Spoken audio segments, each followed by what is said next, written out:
নমস্কার বন্ধুরা, good afternoon. সবাই কেমন আছো? আশা করি সবাই ভালো আছো।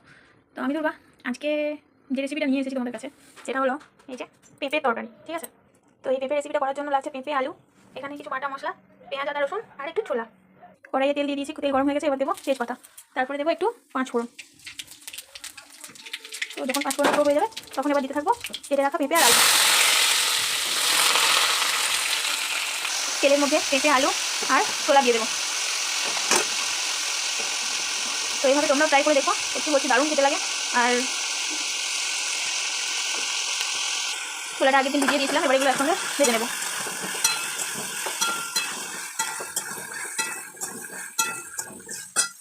একটু ভাজা ভাজা যখন হয়ে যাবে তখন এর মধ্যে অ্যাড করে দেবো নুন, পরিমাণ মতো অল্প নুন।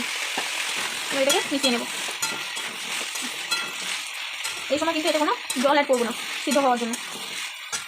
এরপর এটাকে একদম আঁচটাকে সিমে করে আমি পুরো ঢাকা দিয়ে দেবো কিছুক্ষণের জন্য। আঁচটা কমিয়ে দিয়েছি, এবার ঢাকা দিয়ে দিলাম কিছুক্ষণের জন্য।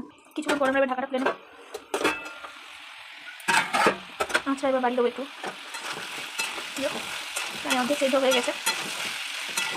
এবার এর মধ্যে আমরা দেবো বেটে রাখা মশলা, যে পেস্ট করেছিলাম সেটা। এর মধ্যে কিছু দেবো গুঁড়ো মশলা,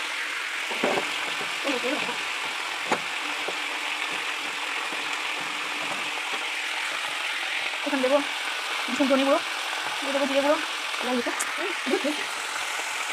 এরপরে দেবো লঙ্কা গুঁড়ি, ঝাল অনুযায়ী যে যেমন খাবে। তারপরে দেবো একটু সামান্য হলুদের গুঁড়ো। এগুলোকে কষিয়ে নেবো।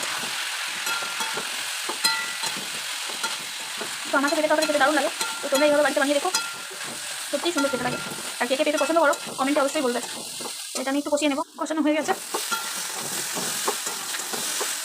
এবার আমরা একটু দেবো সামান্য একটু চিনি।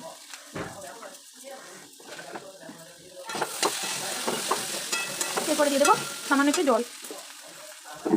তো এখানে নুন মিষ্টি সমস্ত কিছু দিয়ে দিয়েছি। এবার এটাকে হাই ফ্লেমে ঢাকা দিয়ে দেবো।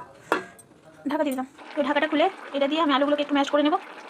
আলুগুলোকে আমি ম্যাশ করে নিয়েছি একটু নিচে।